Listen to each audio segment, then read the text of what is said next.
Hi, welcome. Today we're going to continue talking about the different types of reactions, and today we're going to center on single displacement reactions. As we learned in our introduction about the different types of reactions, a single displacement reaction is when an element reacts with a compound and displaces an element from the compound, taking its place, and so making a new compound, and the displaced element comes out in its elemental form to form a new element.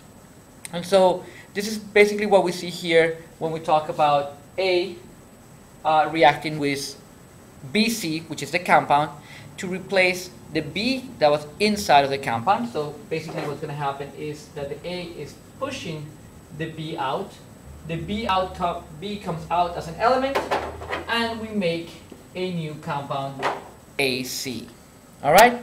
So the examples that we have over here are straightforward examples. We can look at the examples of sodium reacting with sodium nitrate. As you can see, the sodium and the silver nitrate are similar colors. It's because an element must be able to make an ion of the same charge as it's displacing. Not the same number, but the same type of charge. If it's positive with positive, negative with negative.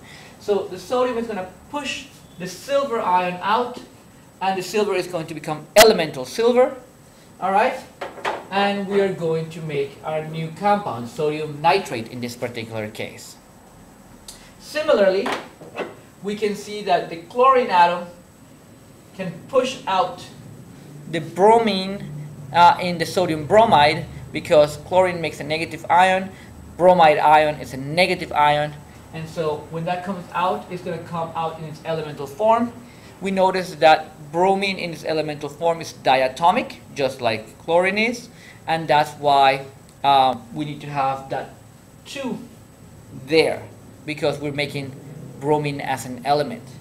We are also going to make 2 particles of the sodium chloride. So keep that in mind. Positive metals that make positive ions, or elements that make positive ions, are going to displace the positive ion in the compound. Elements that make the negative ions are going to displace the anions in the compound to make the new elements. The last but very important thing that we need to remember from this is that the incoming element must have higher activity, has to be stronger than the element in the compound in order to be able to displace it. And so you may recall we had a list of all the different elements, or many different elements that are positive. All right, so we can see that there are going to be mostly metals over here, and we have them listed as from most reactive or more active to the least reactive. All right, and so we can see that, for example, calcium, which is up here, is able to displace nickel, which is down here, because it is higher in activity. Instead, in the next question, or the next example, silver, which is down here, is not able to displace hydrogen, because hydrogen is higher up in activity, and therefore it will not be pushed out of the compound by the silver. If we have a series of these reactions, we can actually build our own activity series, which is what that list is. And so if we look over here, we can have a small series of reactions, just as this ones, and we could make our own activity series. So from the first reaction, what can we write? Oh, well, we know that potassium is more reactive than sodium, because it's able to displace the sodium out of the compound. From the second reaction, we can see that the sodium is more reactive than the iron, because the iron was not able to push the sodium out of the compound.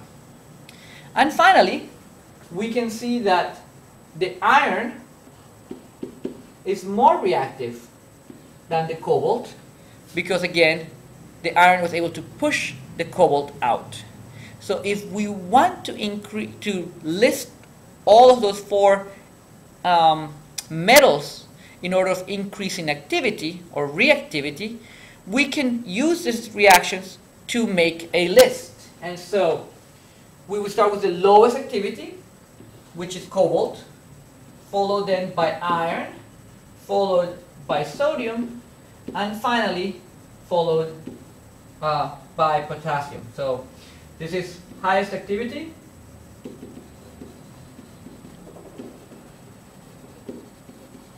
and lowest activity.